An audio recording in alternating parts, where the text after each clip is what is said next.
अस्सलामुअलैकुम। मोहम्मद अज़हर सिद्दीक़ अपने YouTube channel के साथ हाज़िर खिदमत है।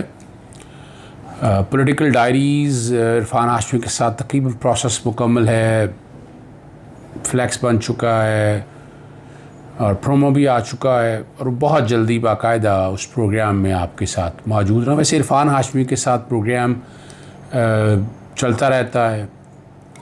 पाकिस्तान में थे, अभी वो इंग्लैंड चले गए हैं, तो हो सकता है इरफान हाशमी शो में एक आध दिन के अंदर मुलाकात और पॉलिटिकल डायरीज़ भी रेगुलरली शुरू किया जा सके। राना सनाउल्लाह की ज़मानत के हवाले से बड़े सवाल उठे, नैब की परफॉर्मेंस के हवाले से बात हुई और अदालतों को ब्लेम करने की बात भी की गई। अब चूँकि सोशल मीडिया पे आप लोग सवाल करते हैं, वो कई अल्फाज ऐसे सवाल होते हैं जिनका जवाब देना मुनासिब नहीं होता है, और चूँकि एक ऑर्डिनरी आदमी की तरफ से होते हैं, अदालत की परफॉर्मेंस का नहीं पता। आज मैं आपके सामने दो तीन चीज़ें बड़ी क्लियर कर दूँ। राना सनाउल्लाह की ज़मानत का ये फ़ैसला मेरे हाथ में है और ये है 8 सफ़ों पर मुश्तमिल है। 8 सफ़ों पर ये मुश्तमिल है फ़ैसला। इसे तफसीली डिस्कस करने से पहले हम आपको बता दें कि नैब के कवानीन में और आम कवानीन में फ़र्क क्या है।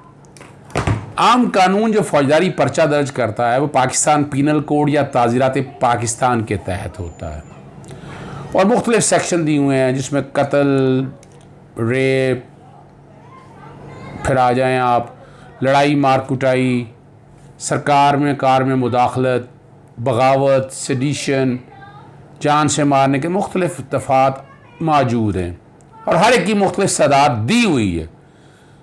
पाकिस्तान पीनल कोड जब से ये बना और अब तक अगर मामला देखें, हम अपनी पुलिस का निज़ाम ठीक नहीं कर पाए और इसका सबूत ये 8 से 10% कन्विक्शन रेट है। यानी पुलिस अगर FIR दर्ज करती है 100, तो 100 में से 8 या 10 को चलान अदालतों में आते हैं, तो 8 या 10 लोगों को सज़ाएँ होती हैं, बाकी 90% लोग बच जाते हैं। अब इसमें कई मामलात हैं। मिसाल के तौर पर इन्वेस्टिगेशन का प्रोसेस डिफेक्टिव है, आपने क्राइम सीन प्रिक्योर करना होता है, फॉरेंसिक इकट्ठा करना होता है, शहादतें इकट्ठी करनी होती है, और हमारे यहाँ चूँकि निज़ाम ऐसा नहीं है कि हम इन चीज़ों को बेहतर तरीके से, आसान तरीके से कंट्रोल कर पाएँ, और यही वजह है कि इसमें बड़ी कबाहतें पैदा होती हैं। फिर हमने बनाया तो सही प्रोसिक्यूशन डिपार्टमेंट, प्रोसिक्यूशन को हमने इन्वेस्टिगेशन के साथ नहीं जोड़ा। जहाँ जाके प्रॉब्लम आपके लिए बननी है तो प्रोसिक्यूशन पहले दिन से अगर साथ होगी तो फिर बाउंस बैक नहीं होगा, मुलजिम बच नहीं पाएंगे। फिर जो शहादतें सरकारी शहादतें ढूंढ लेते हैं। मिसाल के तौर पर कोई मनशियात बरामद हो, मनशियात का अलग कानून है वैसे अब तो, लेकिन मैं सिर्फ बताने के लिए बता रहा हूँ आपको। और वैसे भी एंटी नारकोटिक फोर्स के हवाले से ये ज़हन में रख लीजिएगा, मैं आगे बताऊंगा कि उसमें भी कन्विक्शन रेट कोई जो एंटी नारकोटिक पुलिस के अलावा बनाते हैं वो भी तकरीबन 70% के करीब सज़ाएँ हो जाती हैं स्पेशल अदालतों से, ड्रग कोर्ट्स के साथ, और ANF की कोर्ट्स अपनी जैसे मैंने बताया उनसे सज़ाएँ हो जाती हैं। नैब की अदालतों का भी ये निज़ाम ये है कि नैब के जितने भी रेफरेंसेस हैं वो 68.80% या 70% के करीब रेफरेंस जब दायर हो तो सज़ाएँ होती हैं। कोई 30 के करीब ऐसे फ़ीसद के करीब ऐसे लोग होते हैं जिनको सज़ाएँ नहीं हो पाती। अब उसमें कमज़ोर शहादतें हैं, लेट हो जाना, फिर नैब के ऑफिसर्स का इतना एफिशिएंट ना होना, फोरेंसिक यहाँ भी बना लिया, निज़ाम यहाँ सारा इकट्ठा कर लिया है, लेकिन हम कर नहीं पाते हैं। तो ये ज़रा ज़हन में रखिएगा आप, ये ज़रूरी है समझने के लिए चीज़ों को कि निज़ाम है क्या। मनशियात के केस में स्पेशल कानून है, स्पेशल कानून के तहत मुकदमा दर्ज होता है, इन्वेस्टिगेशन होती है, ना काबिल ज़मानत जुर्म है वो भी। नैब के कानून में सेक्शन 9 के अंदर सज़ाएँ दी हुई हैं, वो भी ना काबिल ज़मानत जुर्म है, ज़मानतें नहीं होती। नैब के कानून में नीचे अदालतों को इख्तियार है कि वो ज़मानत दे सकती है एंटी नारकोटिक फोर्स के मनशियात के केसों में। नैब के केसों में ये इख्तियार नहीं है। नैब का काम करने का तरीक़ाकार क्या है, आज ज़रा क्लियर कर दें नैब का और एंटी नारकोटिक फोर्स का तरीक़ाकार क्या है। एंटी नारकोटिक फोर्स उसी तरह मुकदमा ताकि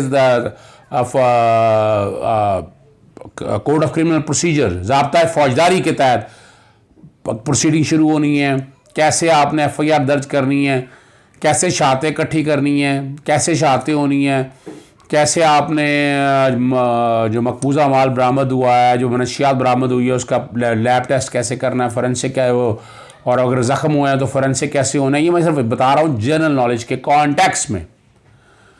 और फिर इन्वेस्टिगेशन होकर चालान सबमिट होना है।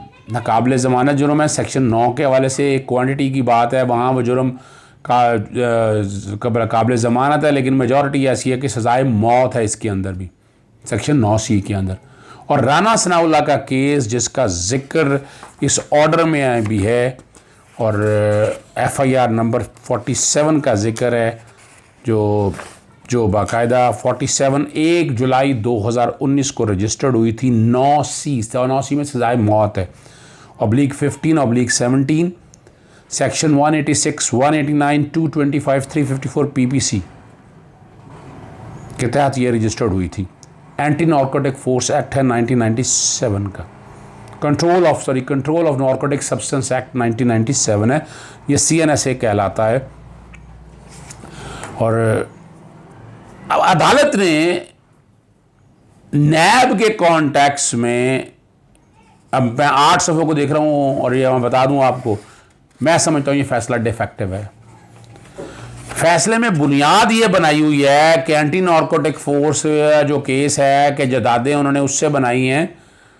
देखें, एंटी नार्कोटिक फोर्स का FIR के कंटेंट्स में हाल है, पढ़ लेने चाहिए। वो मनशियात की बरामदगी का है, वो 9C का है। अब होता ये है कि उसमें जो कानून है, उस कानून जिसके तहत वो प्रॉपर्टीज़ फ्रोज़न करनी होती हैं, जो बाकायदा ज़ब्त होनी होती है, सेक्शन 6/सेक्शन 5 है ऑफ द ANF एक्ट, और सेक्शन 27 है control of narcotic substance act के तहत।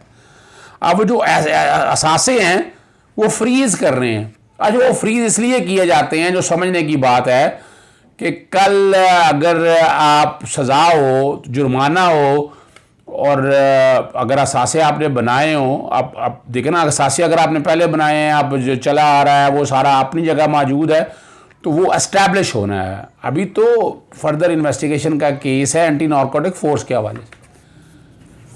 और जहाँ पर बात है, अब चूँकि इनके बच्चे तो इन्वॉल्व नहीं है ना किसी तरह के मनशियात के केस के अंदर, एसेट बियॉन्ड मीन में जदादे नाम पर है, बच्चों के नाम और उसका स्पाउस वगैरह के नाम है, और वो सेक्शन 9 के अंदर एसेट बियॉन्ड मीन की बात है, और बाकी जराइम सारे दिए हुए हैं।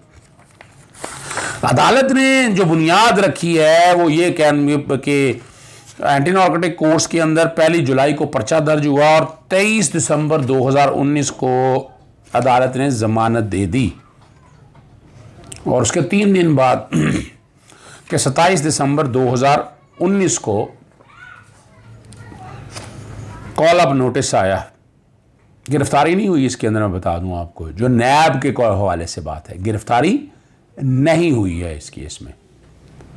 और जो उन्होंने कहा कि ये ह्यूमिलिएशन है, हरासमेंट है, ये कोई एक पैरे में डिटेल में वो आर्गूमेंट लिखे हुए हैं, और तीसरे पैरे में लिखा है conversely learned prosecutor special prosecutor representing the NAB registered the instant petition vehemently on various grounds. ये 3 लाइनों के आर्गूमेंट्स हैं। आगे आर्गूमेंट्स हर्ड करने के बाद अदालत ने जिक्र किया कि इंक्वायरी के हवाले से स्टार्ट हुई।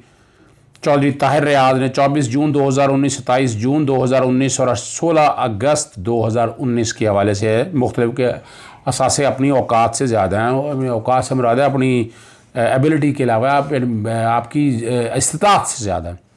अब यह 7वें पैरे में अदालत ने 2 सवाल उठाए हैं। क्या नैब को इख्तियार है कि वो जायदादें और एसेट का जो फ्रोज़न कर दी हो ANF ने, और नैब की इंक्वायरी से पहले का जिक्र, ये जो जिक्र करना चाह रही है अदालत, और जब नैब कॉग्निजेंस ले 16A के हवाले से जब बात आ जाए, तो वो सारा सीजड यहाँ ट्रांसफ़र हो जाने चाहिए।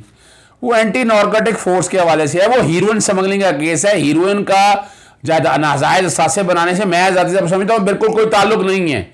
अवाम में ये कन्फ्यूजन मत रहे, तो ये क्लियर कर दें। यहाँ अदालत ने सिर्फ इस डिस्पैरिटी की बुनियाद पर कि वही प्रॉपर्टी वहाँ फ्रोजन हुई है और उसी की इंक्वायरी यहाँ कर रही है, इसलिए बेल दे दी है। ये बड़ा क्लियर कट केस है कैंसलेशन ऑफ बेल का, जमानत वापसी का, मनसूखी का। सुप्रीम कोर्ट में आपने नैब के कॉन्टेक्स्ट में कोई ग्राउंड ऐसी नहीं रखी है, ना हार्डशिप, ना ऐसी बात। और बदनीति की अगर कोई बात करनी थी वो भी सामने नहीं की है, सिर्फ बेस ये रखा है कि एंटी नारकोटिक फोर्स में वही जदाते हैं और यहाँ नैब में वही जदाते हैं। तो ये बेस मेरी ज़ाती राय तक बेल के लिए नहीं बन सकती है। और मैं फिर अर्ज़ करता जाऊँ, हमें नैब को मिलाइन नहीं करना चाहिए। नैब ने अपना काम कानून के मुताबिक किया है। आगे प्रोसिक्यूशन में फ्लॉज हैं, और अगर मिसाल के तौर पर ट्रायल कोर्ट में दिक्कत आ रही है 20 अदालतें बनाने का अदालत में, तो डे टू डे ट्रायल अगर चलेंगे तो बेहतरी की तरफ चीज़ें आएंगी। मैं उम्मीद रखता हूँ कि ये राणा सनाउल्लाह की ज़मानत मनसूखी की दरख्वास्त सुप्रीम कोर्ट में जाएगी। It's a fit case for cancellation of bail. बड़ा वाज़े तौर पर मैं आपको बता रहा हूँ। बात करनी थी फुटबॉल ग्राउंड में वकला के चैम्बर गिराने का मामला। नज़रसानी की दरख्वास्त दायर कर दी गई है 2 मार्च के फ़ैसले के ख़िलाफ़। हक़ाइक़ नहीं पेश किए गए। को तकरीबन 16 सफ़े की नज़रसानी की दरख्वास्त है। सरदार लतीफ़ खान खोसा और हामिद खान साहब हैं, और जो CP 627/2021 को 2 मार्च के फ़ैसले को वो उठाकर लेकर गए हैं। पहले किए हैं वो जिक्र किया कि पुरानी जजमेंट्स का सुमोटो 19/2010 का 28 जनवरी 2011 का ऑर्डर नहीं देखा। बहरहाल फिर भी बात वही है, क्या ये मामला नज़रसानी का देखना जो कि टाइम दिया हुआ है, सुप्रीम कोर्ट इस मामले को टेकअप करती है या नहीं करती है। Quite a difficult task right now.